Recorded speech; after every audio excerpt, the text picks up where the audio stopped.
Olá, boa noite para você. A gente começa o RJ2 dessa segunda-feira falando sobre evasão do sistema prisional. 522 bandidos que saíram da cadeia em dezembro, beneficiados pelo chamado saidão de Natal, não voltaram ao presídio. A maioria é de condenados por tráfico, roubo à mão armada e homicídio. 42% dos presos que se beneficiaram com o saidão de Natal no Rio não voltaram para a cadeia. Levantamento da Secretaria de Administração Penitenciária, ao qual o RJ2 teve acesso com exclusividade, revela que dos 1.240 presos que ganharam benefício, 522 não retornaram para o sistema. O prazo para voltar do saidão terminava às 10 da noite do dia 30 de dezembro. A medida está prevista na Lei de Execução Penal e geralmente é concedida pela Justiça em datas comemorativas como Páscoa, Dia das Mães e Natal. A autorização para sair da cadeia temporariamente beneficia apenas presos que estão no regime semiaberto ou que têm trabalho externo e que já tenham usufruído de pelo menos uma saída especial nos últimos 12 meses. Para receber o benefício, é preciso ainda apresentar bom comportamento e ter cumprido pelo menos 1/6 da pena. Não tem direito à saída especial quem está sob investigação, responde a inquérito ou tenha recebido alguma sanção disciplinar. O número de presos que aproveitam o saidão de Natal e não voltam à prisão vem crescendo ano a ano. No ano passado, em função da pandemia, muitos foram autorizados a permanecer em prisão domiciliar para evitar a Covid. Mas em 2019, dos 2.582 autorizados a sair, 422 detentos não retornaram, 16%. Em 2018, o índice tinha sido de 15%. A maioria dos presos que não retornaram, 297, foi condenada por associação ao tráfico ou tráfico de drogas, 148 por roubo à mão armada e 43 por homicídio. Além disso, 8 de 10 presos, que pertencem à maior facção criminosa do Rio, beneficiados por essa decisão, não retornaram à cadeia. O intuito da lei, é a ressocialização gradual, é fazer com que o apenado vá se reinserindo à sociedade, gradualmente. Porém, infelizmente, falta um controle maior sobre esse e outros institutos de ressocialização. Ele é feito de acordo com a autodisciplina do próprio preso. A polícia apreendeu hoje em Seropédica, na Baixada, um dos comparsas de um dos milicianos mais procurados do Rio.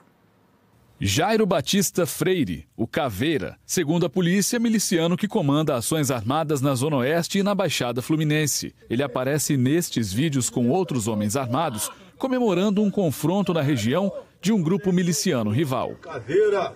CL 220! É o mesmo Jairo desta outra imagem, agora sendo preso pela polícia. Ele foi capturado em casa em Seropédica na madrugada desta segunda-feira e foi justamente o costume de gravar e compartilhar vídeos que o levou para a cadeia. O vídeo foi crucial para a identificação dele. Nós já sabíamos a atuação, mas o vídeo veio robustecer. Jairo é apontado pelas investigações das delegacias de repressão ao crime organizado e de crimes contra o patrimônio material como braço armado do miliciano Luiz Antônio da Silva Braga, o Zinho, peça-chave na disputa por territórios entre milícias. A polícia diz que Jairo comandou os ataques armados mais recentes da milícia na Zona Oeste e na Baixada Fluminense. Um desses confrontos foi no dia 22 de dezembro e terminou com a morte de um policial militar.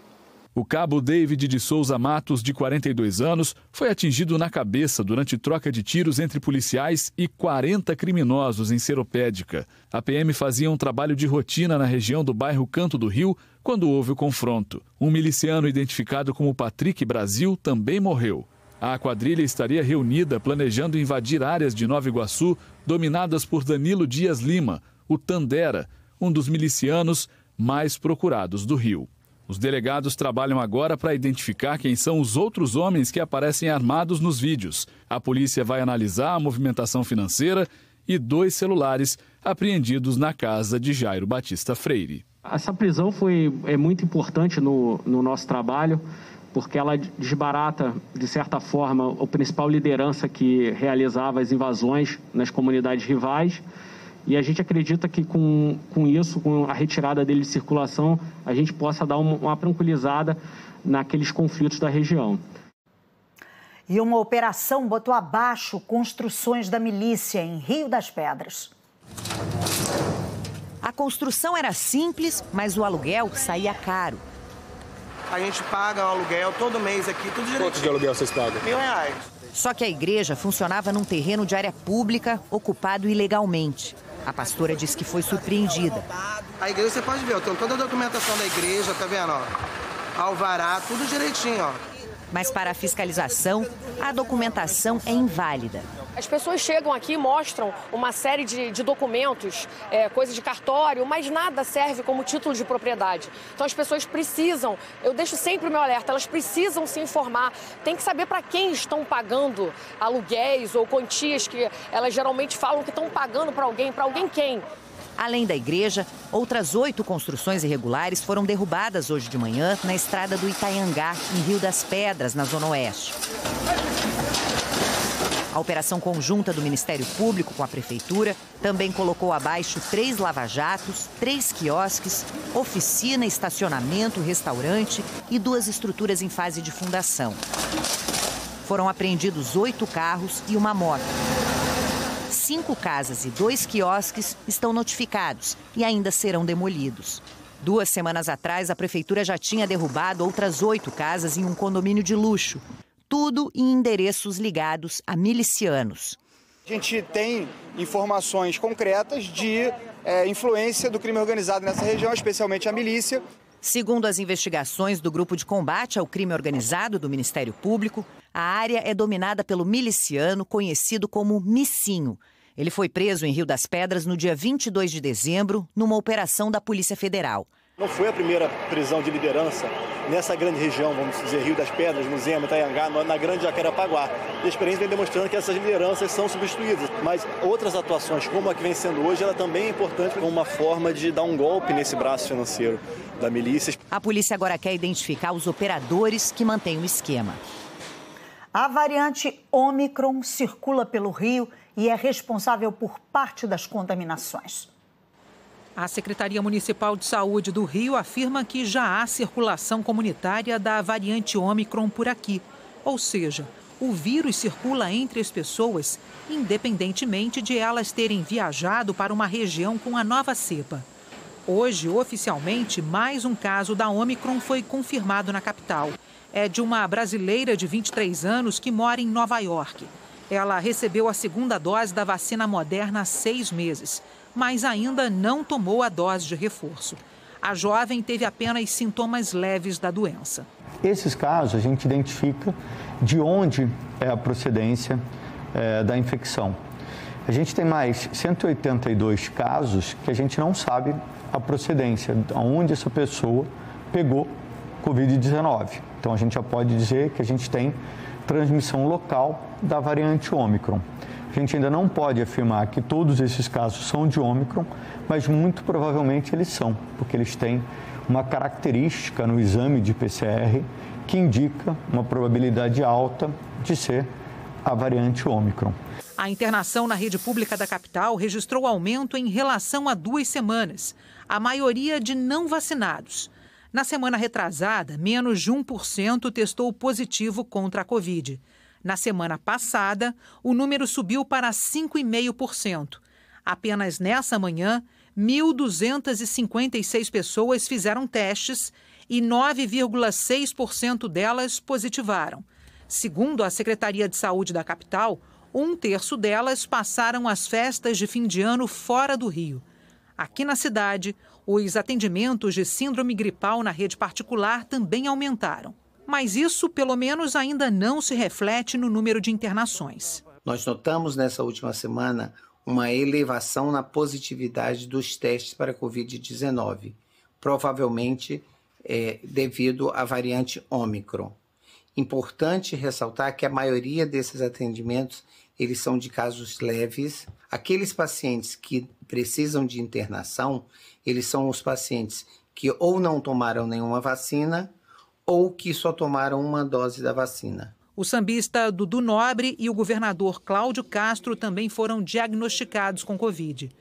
Hoje pela manhã, o governador fez uma tomografia que não apontou lesões no pulmão. Cláudio Castro vai permanecer isolado, seguindo orientação médica, e deve retomar as atividades presenciais na semana que vem. Ele fez o teste de Covid depois que o secretário da Fazenda do Estado, Nelson Rocha, testou positivo. Numa rede social, o governador afirmou que testou positivo pela segunda vez e defendeu a vacina. Essa tarde, a Associação Internacional de Navios de Cruzeiro informou que as companhias suspenderam voluntariamente as operações no Brasil até 21 de janeiro e que só permanecerão em navegação os navios que precisam finalizar os roteiros. Segundo a associação, os casos de Covid identificados em navios de cruzeiro consistem em uma pequena minoria da população total a bordo. Ontem, 26 passageiros e 3 tripulantes do navio MSC Preciosa, que atracou no Porto do Rio, testaram positivo para Covid. O navio vinha de Búzios, onde fez uma pequena parada. A Secretaria Municipal de Saúde do Rio informou que no desembarque, aqueles que moram na capital ou em cidades próximas foram levados para casa e orientados a fazer quarentena.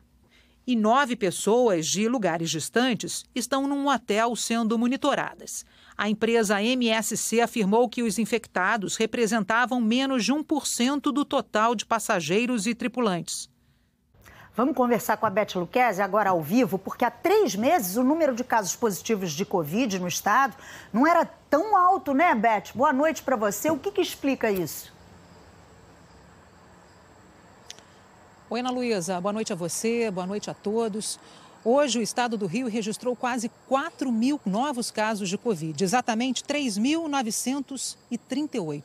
Número tão alto assim não se via desde outubro. Segundo a Secretaria Estadual de Saúde, isso se deve ao represamento de resultados por causa das festas de fim de ano e também por causa dos problemas, no sistema do Ministério da Saúde, que ficou fora do ar durante vários dias. Bom, e se não bastasse o aumento de casos de Covid, também há registros de flurona, como é chamada a dupla infecção simultânea por Covid e gripe. Vamos ver a reportagem. Covid ou gripe? Com sintomas parecidos, o teste é fundamental para fazer o diagnóstico e determinar o tratamento.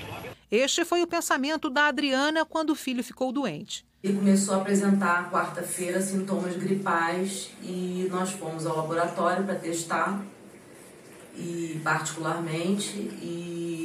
quando veio a surpresa... O rapaz de 16 anos está com Covid e influenza, tudo junto. Fizemos primeiro o teste rápido, que ele testou positivo para o Covid e para influenza A. E nós desconfiamos, achamos estranho e fomos a outro laboratório fazer um teste mais completo, um painel viral, um PCR, e confirmou positivo para influenza A e Covid-19. A Secretaria de Saúde do município do Rio confirmou pelo menos 2 casos de dupla infecção. Especialistas explicam que isso não é tão difícil de acontecer. A nossa expectativa é, sim, de encontrarmos de modo bastante frequente a infecção concomitante pelos 2 patógenos, tanto a Covid-19 quanto o vírus da gripe, na medida em que há uma situação epidêmica de vírus de alta transmissão, de transmissão respiratória, muito fácil. Além da pandemia de Covid-19, o Rio de Janeiro vive uma epidemia de influenza. Por isso, os casos de co-infecção podem ocorrer. Aqueles que foram vacinados contra a Covid e contra a influenza tendem a evoluir de uma forma muito boa. Entretanto, quem não se vacinou, seja contra a Covid, seja contra a influenza, pode evoluir com maior gravidade. Especialistas dizem também que pacientes com os 2 vírus ao mesmo tempo podem desenvolver sintomas mais graves. Tanto a Covid quanto a influenza podem atacar os pulmões, por exemplo, causando potencialmente pneumonia. Muito provavelmente a gente vai ver mais co-infecção, e essa co-infecção, os 2 vírus ao mesmo tempo na mesma pessoa, pode ser potencialmente mais grave, porque eles atingem basicamente o mesmo sistema no organismo de cada indivíduo. Felizmente, não foi o caso do filho da Adriana, que tomou todas as vacinas disponíveis para a idade dele. Meu filho de 16 anos é atleta, né, já vacinado, tanto para o Covid, com 2 doses da Pfizer, quanto para a gripe, que se vacina todo ano. Ele está bem, né, está com praticamente nenhum sintoma, mas pode acontecer. Então, se cuidem, continuem se cuidando, porque os 2 vírus podem existir no nosso organismo ao mesmo tempo. O estoque de vacinas contra a gripe acabou na capital, mas a vacinação contra a Covid segue normalmente. A dose de reforço é para quem tem 55 anos ou mais, ou para quem tem mais de 18 anos e tomou a segunda dose há mais de 4 meses. Beth, e diante da constatação que nós já temos a variante Ômicron circulando no Rio, como é que fica a organização do carnaval de rua, hein? Eis a questão, Ana Luísa. Hoje, patrocinadores do Carnaval de Rua cobraram um posicionamento do prefeito Eduardo Paes sobre esse assunto, né? Vai ter ou não vai ter Carnaval de Rua, já que eles pretendem investir 40 milhões de reais na infraestrutura, como, por exemplo, na instalação de banheiros químicos. O prefeito Eduardo Paes, eu falei com ele há pouco, ele disse que amanhã à tarde, pretende se reunir, então, com os patrocinadores e também com a associação de blocos, para, então, definir o que irá acontecer. Mas ele disse que só vai anunciar o posicionamento da prefeitura provavelmente no início da semana que vem, depois de analisar novos números da Covid, Ana Luísa. Tá certo, a gente vai atualizando e acompanhando isso. Obrigada, Beth. A cidade do Rio ainda não tem previsão para aplicar a 4ª dose da vacina contra a Covid. Mas em outros municípios da região metropolitana, quem tem o sistema imunológico enfraquecido já está recebendo a dose da vacina. Algumas cidades do estado já estão aplicando um novo reforço em pessoas que têm alto grau de imunossupressão, como pacientes de câncer, por exemplo. Nilópolis e Nova Iguaçu, na Baixada Fluminense, começaram no fim do ano a aplicar a 4ª dose em imunossuprimidos com mais de 18 anos. Campos, no norte fluminense, também está vacinando esse público com um novo reforço. Na região metropolitana, Niterói começou hoje a vacinar com a 4ª dose. Indivíduos com grave comprometimento do seu sistema imunológico, aqueles que têm câncer, que são transplantados, que vivem com vírus HIV, estão em diálise, usam medicamentos que abaixam muito a sua resistência, precisam de esquemas diferenciados de vacinação. Agora estamos instituindo a dose de reforço, como todos que recebem o esquema primário. Para esses indivíduos, o esquema primário era de 3 doses e 4 meses agora depois, igual a toda a população, uma dose de reforço deve ser administrada. Há 2 semanas, o Ministério da Saúde anunciou a 4ª dose para pacientes imunossuprimidos. De acordo com a nota técnica do Ministério, o intervalo tem que ser de pelo menos 4 meses desde a última dose. Aqui na capital, ainda não há previsão para começar a aplicar a 4ª dose. O secretário de Saúde disse que a estratégia para proteger mais a população do Rio agora é outra. A gente sabe que depois de um tempo, a vacina vai diminuindo o seu efeito. Então, depois de 6 meses da dose de reforço, a gente já vê uma diminuição da proteção vacinal. Então, pode ser que isso seja necessário. Nesse momento, a principal estratégia é aumentar a 3ª dose. Ano novo, problemas velhos. A semana começou com muita reclamação em unidades de pronto atendimento da Zona Norte do Rio. Madureira. Eu não consegui atendimento, eu vim para o clínico geral, mas como não estava atendendo, tinha uma dentista, eu pedi a dentista para me atender. Porque a médica estava com um paciente só e todo mundo esperando, e ela presa com um paciente que estava em grave. Lá dentro tá cheio de gente, todo mundo esperando sem atendimento. Engenho Novo. Aqui não tem remédio nenhum, só de pirona, eu não posso tomar de pirona. Eu tô com febre alta, ninguém foi ali medir minha febre. 8 dias que eu tô passando mal e nada foi resolvido. Penha. Eu cheguei aqui com uma paciente às 9 horas, com muita dor. A enfermeira falou que o caso dela não era de risco, que a pressão estava normal e que ela ia demorar para ser atendida. Ela levou quase 4 horas para ser atendida. Muita gente lá dentro com muita dor. Quem precisou de atendimento médico hoje na zona norte do Rio encontrou UPAs lotadas, justamente no momento em que o número de casos de Covid aumenta. A UPA de Madureira é de responsabilidade da Prefeitura. Na Penha e no Engenho Novo, a administração é do governo do estado. Eu estou com uma bolsite no braço e até agora não me atenderam. Estou desde 10 horas da manhã aqui, não fizeram nada. Vou ter que ir para casa pagar um particular sem poder, para poder conseguir ser examinada. A UPA da Penha funciona como porta de entrada ambulatorial do Hospital Getúlio Vargas.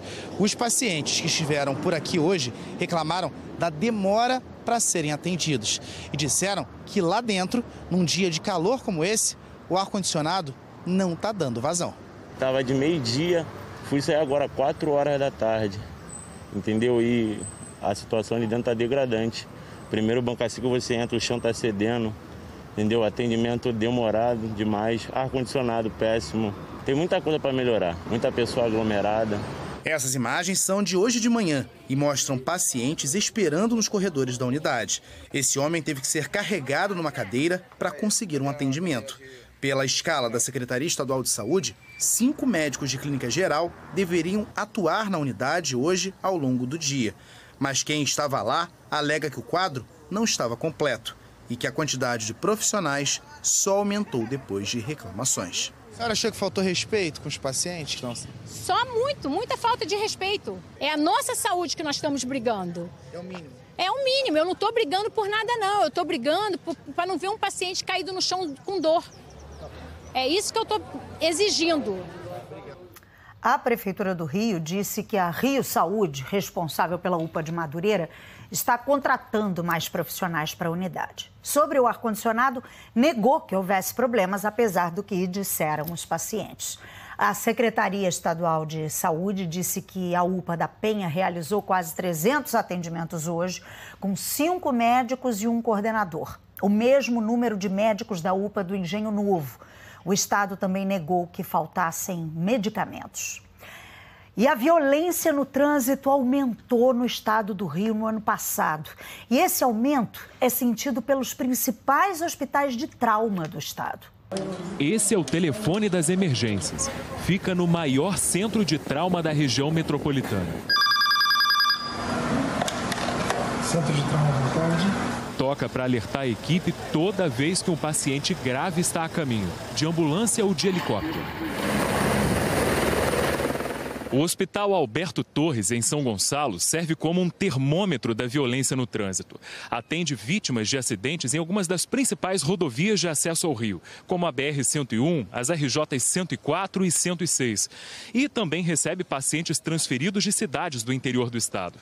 Em 2021, feridos em acidentes de moto foram maioria no centro de trauma. A média foi de 7 por dia. No ano passado, o hospital atendeu 2.690 motociclistas. Em 2020, foram 2.103. Os acidentes de moto voltaram ao primeiro lugar no ranking dos atendimentos, seguidos por baleados e quedas de idosos, que eram maioria durante a pandemia. Nós recebemos pacientes muito graves, usualmente. E esses pacientes, eles exigem tratamentos com equipe dedicada, de alta complexidade e com muitos recursos humanos e materiais. O Detran registrou no estado, de janeiro a novembro do ano passado, mais de 18 mil vítimas de acidentes de trânsito. No mesmo período de 2020, foram cerca de 17 mil vítimas, um aumento de 5,6%. Apesar da alta, o número de 2021 é bem inferior ao de 2019, antes da pandemia, quando 27 mil pessoas foram vítimas da violência no trânsito. São pacientes com muitos traumas e recuperação lenta, como a Letícia e o Guilherme. E nesse acidente nós sofremos muitas lesões, quebramos a coluna, quebramos muitos ossos, eu tive uma perna amputada, o Guilherme teve um dedo amputado, ficamos muito tempo internados. Nessa época do ano as estradas estão lotadas e a probabilidade de acontecer um acidente é muito maior. Então você tem que se importar com o que o outro está fazendo, com o que você está fazendo. Porque isso pode mudar a vida da outra pessoa, como mudou a nossa vida. Depois do intervalo, a gente vai saber como fica o tempo nessa primeira semana de 2022 e as reapresentações dos elencos dos clubes cariocas. É já, agora 7h35.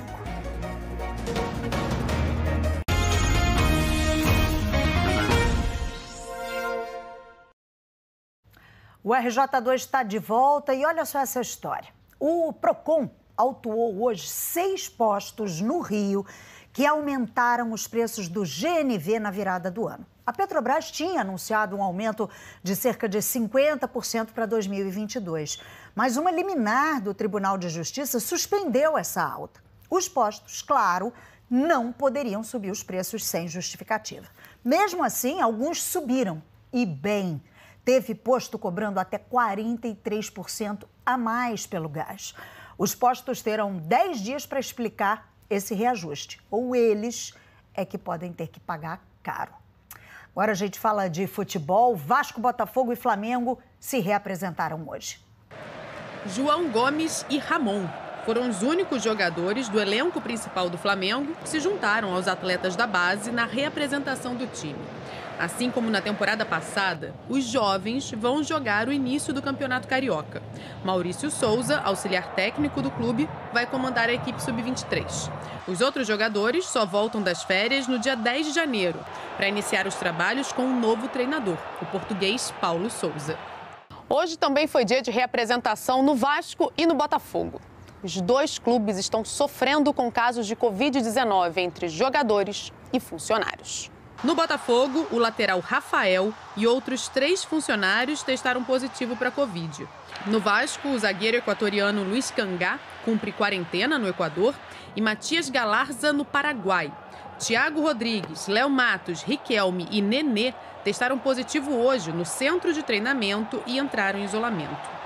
O Vasco também informou que Leandro Castan e Vanderlei estão fora dos planos para a temporada.